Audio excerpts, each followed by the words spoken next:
नमस्कार, आप देख रहे हैं दूरदर्शन किसान। कोविड-19 महामारी के खिलाफ लड़ाई में किसान उपयोगी जरूरी जानकारियों के साथ इस खास कार्यक्रम आत्मनिर्भर भारत में आप सभी का स्वागत है। मैं हूं आदिति शर्मा।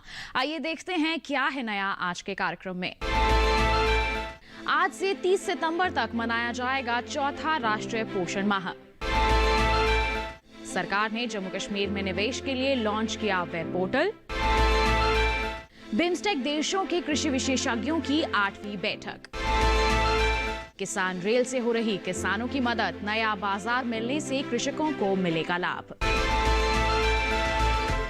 आइए देखते हैं समाचार विस्तार से। महिला और बाल विकास मंत्री स्मृति जुबिन ईरानी ने राष्ट्रीय सम्मेलन 2021 की अध्यक्षता की। ये सम्मेलन गुजरात के केवड़िया में आयोजित किया गया था। सम्मेलन में आज से 30 सितंबर तक मनाए जाने वाले चौथे राष्ट्रीय पोषण माह के बारे में जानकारी दी गई। आइए देखते हैं इसके बारे में विस्तार से हमारी इस रिपोर्ट के जरिए। सम्मेलन के दौरान केंद्रीय महिला और बाल विकास मंत्रालय के वरिष्ठ अधिकारियों ने 3 प्रमुख मिशनों और वैश्विक सूचकांकों पर प्रस्तुतिकरण पेश किया। इसके अलावा राष्ट्रीय बाल अधिकार संरक्षण आयोग और राष्ट्रीय महिला आयोग के अध्यक्षों ने बाल अधिकारों तथा महिला सशक्तिकरण पर अपने विचार प्रस्तुत किए। केंद्रीय महिला और बाल विकास मंत्री स्मृति जुबिन ईरानी ने मिशन पोषण 2.0 का हवाला देते हुए कहा कि पोषण माह 2021 का आरंभ 1 सितंबर 2021 से शुरू है। उन्होंने सभी राज्य सरकारों से आग्रह किया कि वे पूरे मन से इसमें हिस्सा लें और पोषण वाटिकाओं के विकास का लक्ष्य खुद तय करें। सभी राज्य 13 जनवरी 2021 के दिशा निर्देशों के अनुरूप कुपोषण से बुरी तरह पीड़ित बच्चों की पहचान तथा उनके उपचार का अभियान चलाए। राज्य आंगनवाड़ियों की अधोसंरचना का विकास करे और इसी माह मोबाइल फोन तथा GMD की आपूर्ति पूरी कर दे। मिशन वात्सल्य के सिलसिले में केंद्रीय महिला और बाल विकास मंत्री स्मृति जुबिन ईरानी ने किशोर न्याय अधिनियम में हाल ही में किए गए संशोधनों के महत्व पर जोर दिया। केंद्रीय मंत्री स्मृति ईरानी ने कहा कि संशोधनों से जिला अधिकारियों का दायित्व बढ़ेगा तथा जोखिम वाले बच्चों को समाज में घुलने मिलने में सुविधा मिलेगी। केंद्रीय मंत्री स्मृति ईरानी ने महिला नीति विकास के महत्व को रेखांकित करते हुए कहा कि ये प्रधानमंत्री नरेंद्र मोदी का विजन है। हम कामकाजी महिलाओं और युवतियों के लिए हॉस्टल की सुविधा उपलब्ध कराकर एक मॉडल पेश कर सकते हैं। उन्होंने मिशन शक्ति का हवाला दिया और कहा कि वन स्टॉप केंद्रों का बहुत महत्व है। राज्यों से निवेदन है कि वे उन सभी जिलों में वन स्टॉप केंद्र खोले जहां वे मौजूद नहीं हैं। केंद्रीय गृह एवं सहकारिता मंत्री अमित शाह ने वीडियो कॉन्फ्रेंसिंग के जरिए जम्मू कश्मीर के औद्योगिक विकास के लिए नई केंद्रीय क्षेत्र योजना के तहत इकाइयों के पंजीकरण के लिए वेब पोर्टल का शुभ आरंभ किया। आइए देखते हैं इस रिपोर्ट में। केंद्रीय गृह एवं सहकारिता मंत्री अमित शाह ने कहा कि वेब पोर्टल के शुभारंभ के साथ ही जम्मू कश्मीर में निवेश और औद्योगिक विकास की एक नई सुबह की शुरुआत होगी।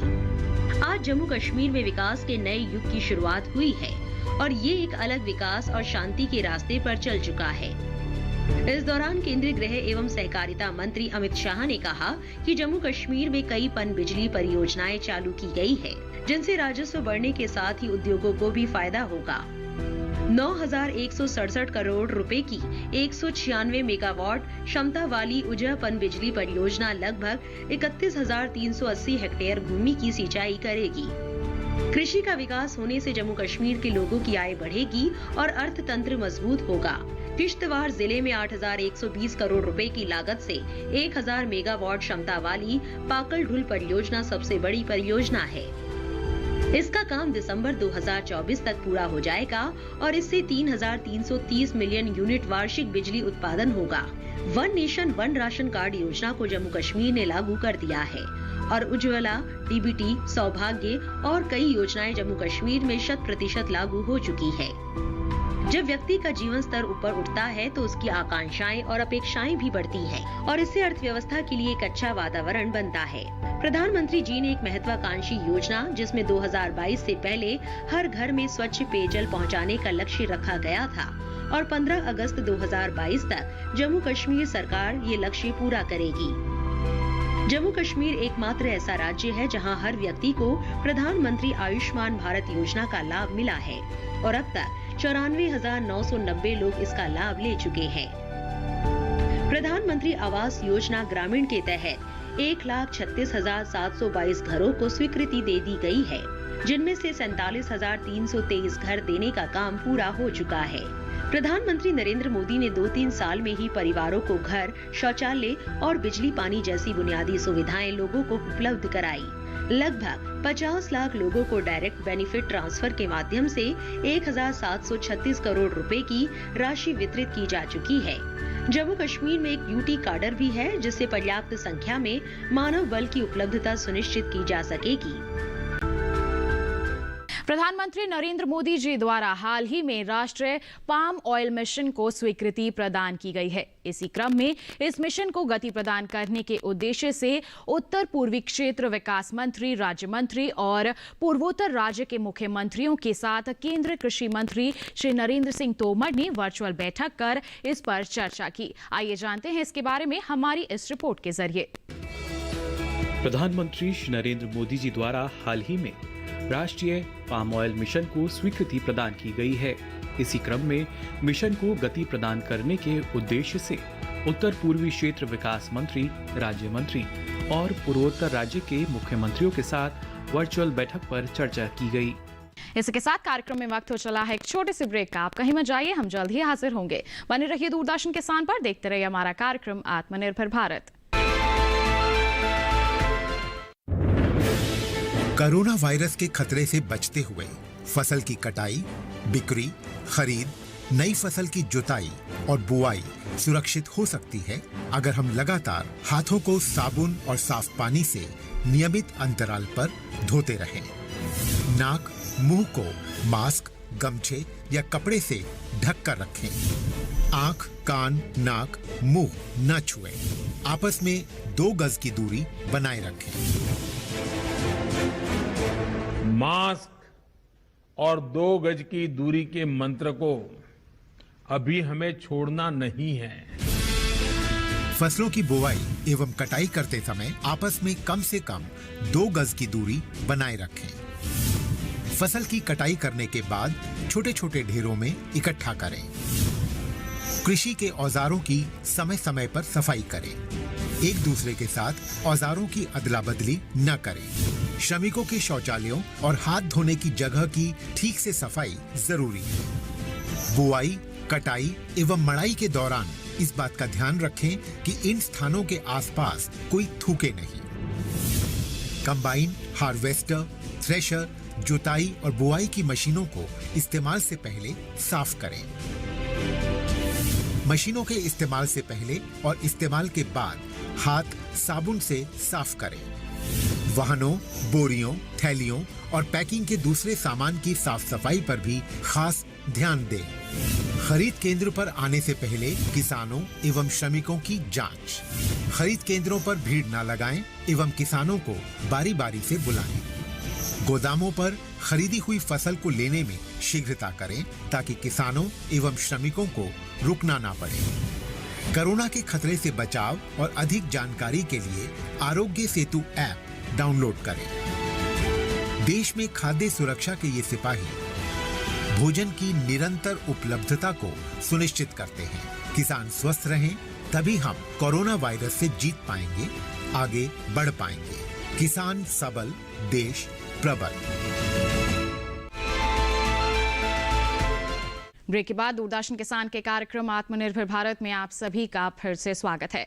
दिल्ली के लोग गुजरात के केले और चीकू का स्वाद ले रहे हैं। जी हां, क्योंकि अब दिल्ली की मंडियों में गुजरात का केला और चीकू की बिक्री शुरू हो चुकी है। ये सब संभव हो पाया है किसान रेल के माध्यम से। फल उत्पाद को एक जगह से दूसरी जगह पहुंचाने के क्रम में भारतीय रेलवे अभियान में जुटी है। आइए देखते हैं किसान रेल पर हमारी एक खास रिपोर्ट। प्रधानमंत्री नरेंद्र मोदी जी के नेतृत्व वाली केंद्र सरकार किसानों की आय बढ़ाने की दिशा में कई तरह के प्रयास कर रही है। इन्हीं प्रयासों में शामिल है किसान रेल सेवा।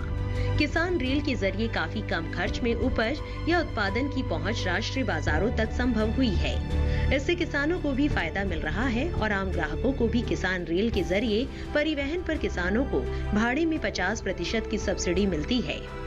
ऐसे में बड़े पैमाने पर किसान रेलवे की इस सुविधा का लाभ उठा रहे हैं। केंद्रीय बजट 2020-21 में किसान रेल चलाने की घोषणा हुई थी। किसान रेलगाड़ियां चलाने का मकसद कृषि उत्पादों, फलों, सब्जियों, मांस, अंडे, चिकन, मछली और डेयरी उत्पादों को उनके उत्पादन और अधिकता वाले स्थानों से खपत वाले दूसरे इलाकों में भेजना है। इसके जरिए किसानों को बाजार की उपलब्धता कराई गई है, जो उनकी आमदनी बढ़ाने में मददगार है। गुजरात के वडोदरा से 200.5 टन केला और 7.6 टन चीकू लेकर किसान रेल दिल्ली पहुंची थी। अब दिल्ली की मंडियों में वडोदरा का केला और चीकू की बिक्री हो रही है। वडोदरा की अपेक्षा दिल्ली में केले और चीकू की अच्छी कीमत मिलेगी और इसका सीधा लाभ किसानों को होगा। रेलवे मंत्रालय के मुताबिक किसान रेल के जरिए किसानों के उत्पाद की उचित कीमत दिलाना और बड़े बाजार उपलब्ध कराने का प्रयास किया जा रहा है। दूर दराज के इलाकों से किसानों की उपज लेकर किसान रेल बड़े शहरों में पहुंच रही है। किसान रेल के जरिए परिवहन पर किसानों को भाड़े में 50% की सब्सिडी मिलती है। ऐसे में बड़े पैमाने पर किसान रेलवे की इस सुविधा का लाभ उठा रहे हैं। किसान रेल सेवा की शुरुआत 7 अगस्त 2020 को हुई थी। योजना के अंतर्गत किसानों के उत्पादों को राष्ट्रीय बाजार तक पहुंचाने के लिए रेल परिवहन का इस्तेमाल किया गया। इससे किसानों को ये फायदा मिला कि कई बार किसानों के फल और सब्जियां समय से बाजार तक नहीं पहुंच पाती है। ढुलाई के दौरान की खराब हो जाती है, अब वो समय से बाजार में पहुंचने लगी।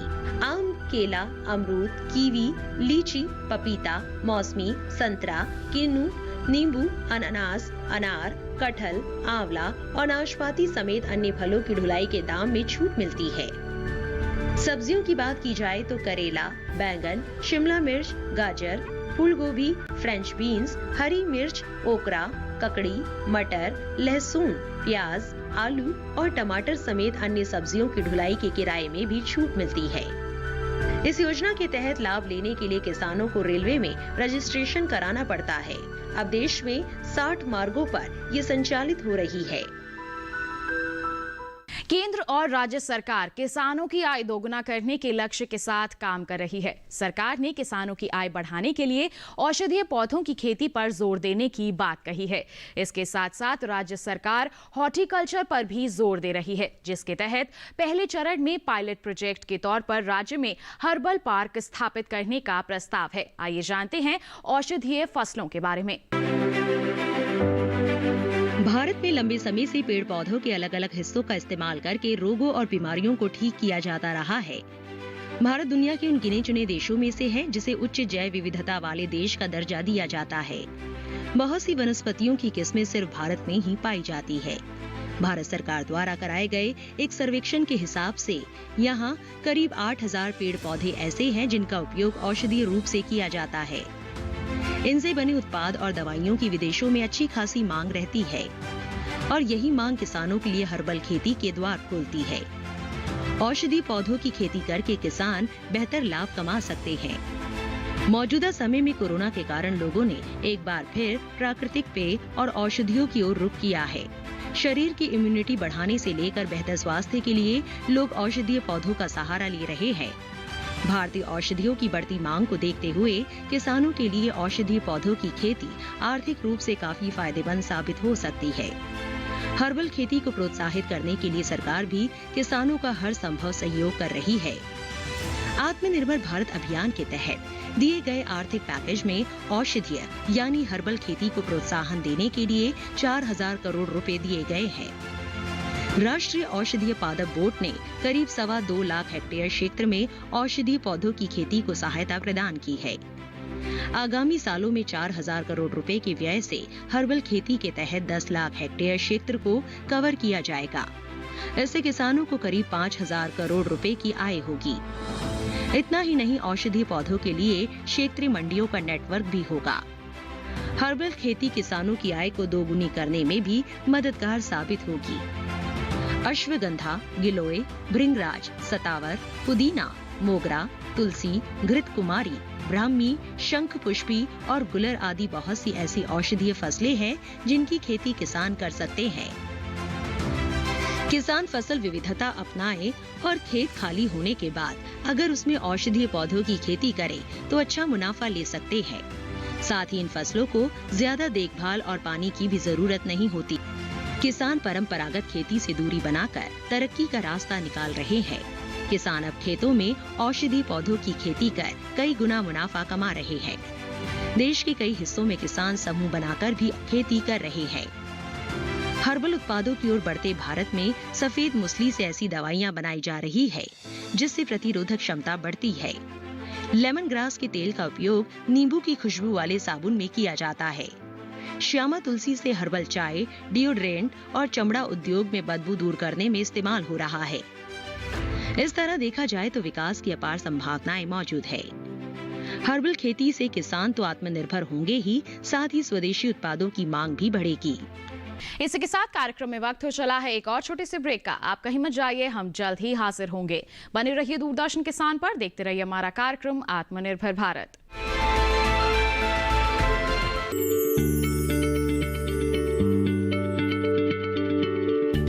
क्या आप किसी बीमारी से परेशान हैं?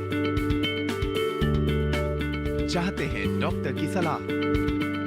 तो हम हैं आपके साथ, बताएंगे आपको जीने की राह। समस्याएं आपकी, समाधान देश के मशहूर विशेषज्ञों के। घर बैठे बात करें देश के जाने माने डॉक्टरों से। हमारे लाइव प्रोग्राम स्वस्थ किसान में हर शनिवार शाम 6 बजे से 7 बजे तक। खुशहाल होंगे खेत, पशु रहेंगे स्वस्थ, सरकारी स्कीम का होगा लाभ, जब एक्सपर्ट्स का मिलेगा साथ, आपके सवाल विशेषज्ञों के जवाब, सिर्फ एक फोन कॉल की दूरी पर। देखिए किसानों का अपना प्रोग्राम हेलो किसान, सोमवार से शुक्रवार शाम 6 बजे से सिर्फ दूरदर्शन किसान पर। ब्रेक के बाद दूरदर्शन किसान के कार्यक्रम आत्मनिर्भर भारत में आप सभी का फिर से स्वागत है। आइए देखते हैं हमारी ये रिपोर्ट।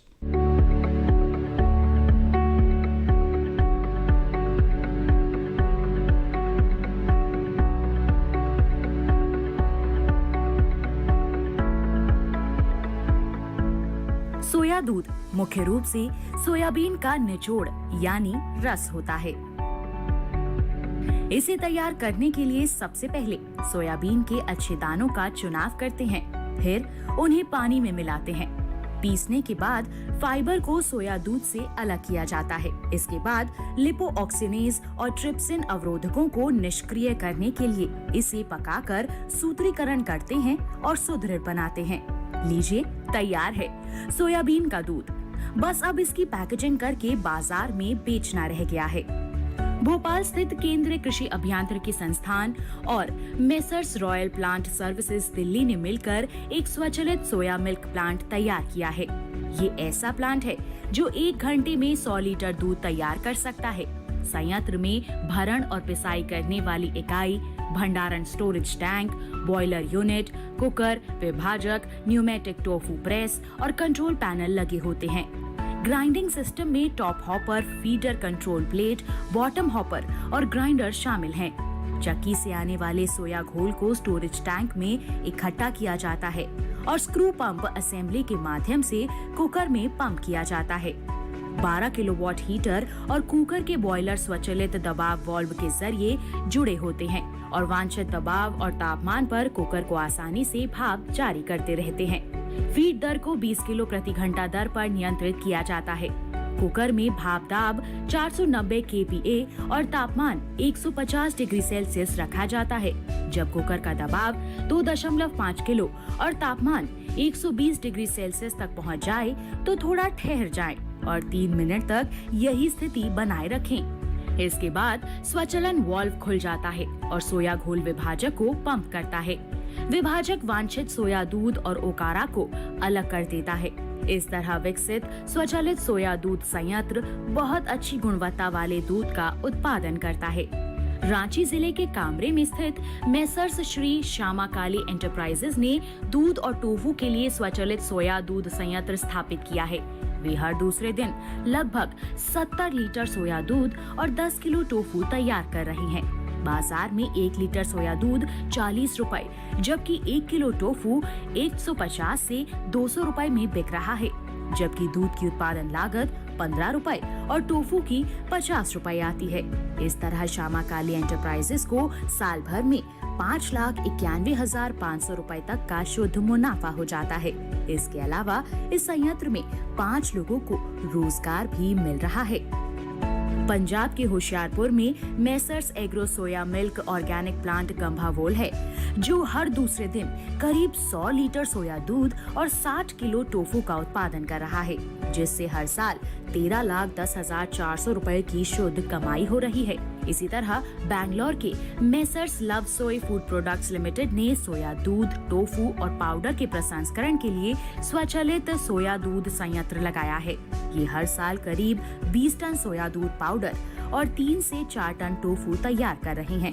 वहीं राजस्थान के राजसमंद में मंथन सोया प्रोडक्ट्स हर दूसरे दिन लगभग 50 लीटर सोया दूध और 25 किलो टोफू का उत्पादन कर रहे हैं, जिसे बेचकर उन्हें साल भर में 4,95,000 रुपए का शुद्ध लाभ प्राप्त हो रहा है।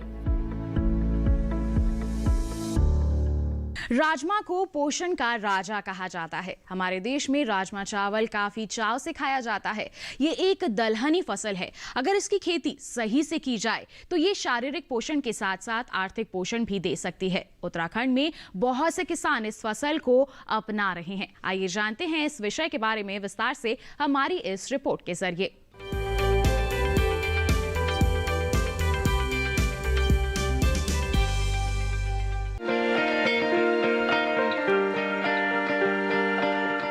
उत्तराखंड में पहाड़ी इलाके हैं। कल कल बहती नदियां सिंचाई के लिए पर्याप्त पानी उपलब्ध कराती हैं और यहाँ जिस तरह की बारिश होती है वो राजमे की खेती के लिए अनुकूल परिस्थितियां पैदा करती है।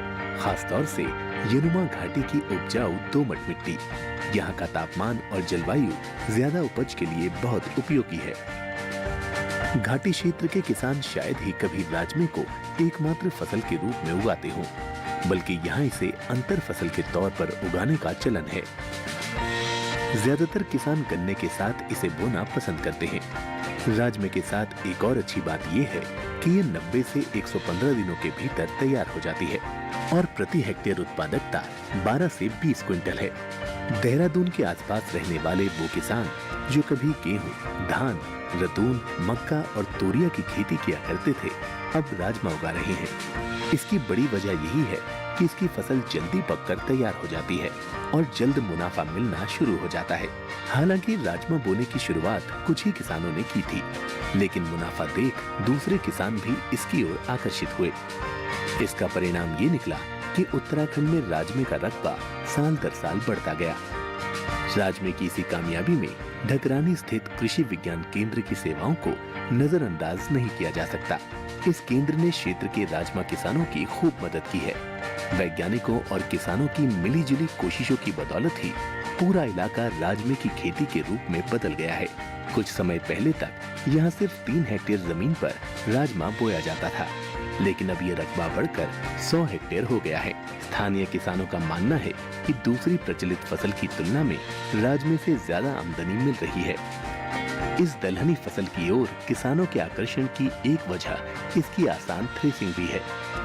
राजमे की ओर किसानों को प्रेरित करने के लिए वैज्ञानिकों की ओर से बाकायदा अभियान चलाया गया।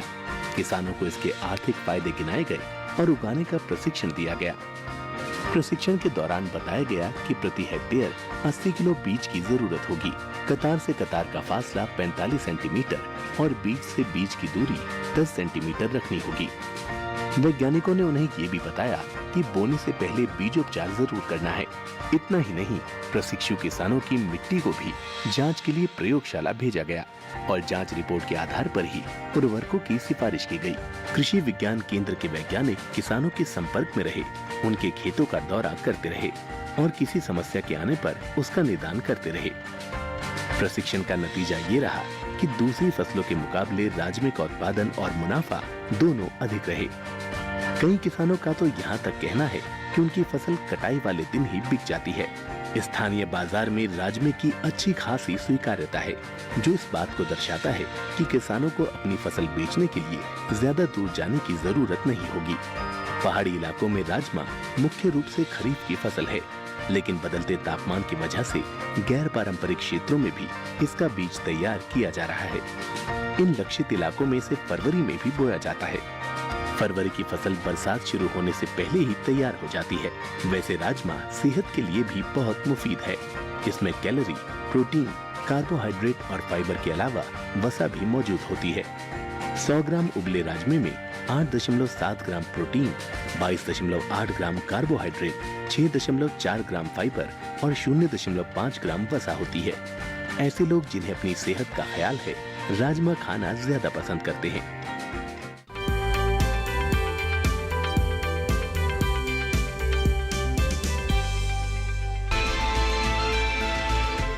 मेरा लक्ष्य है कि देश के हर घर से एक महिला को हम इसमें जोड़ें, उनकी आर्थिक उन्नति कराएं।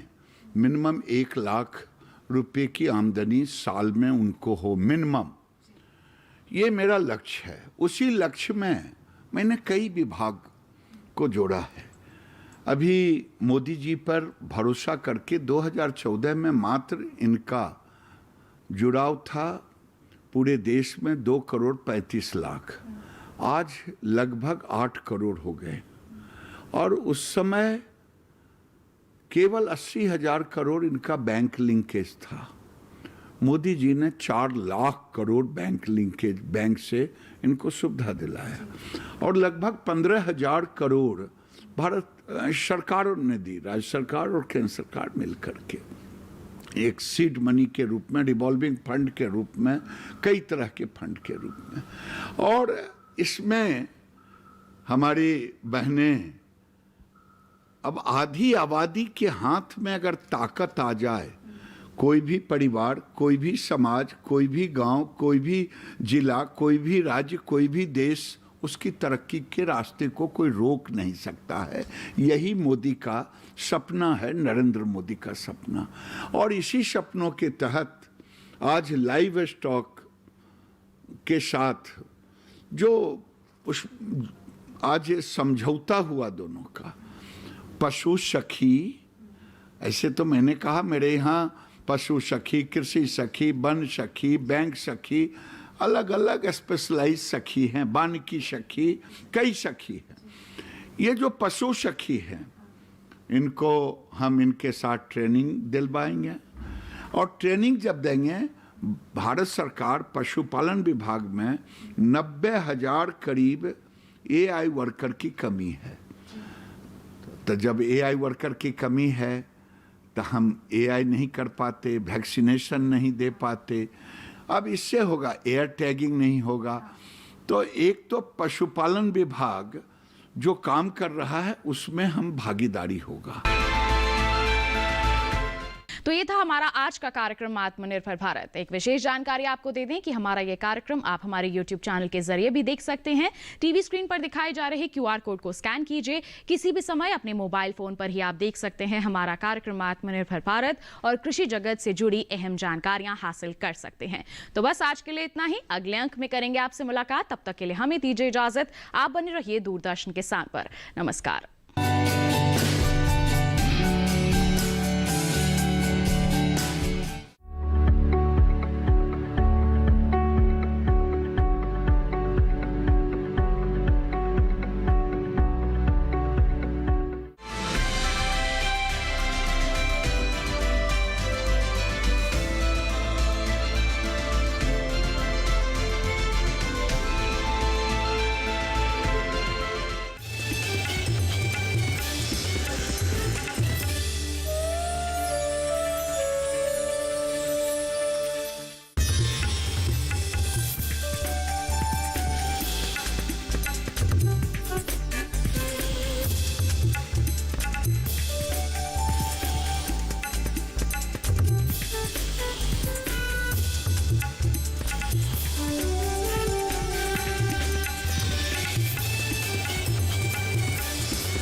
बदलते भारत की शान।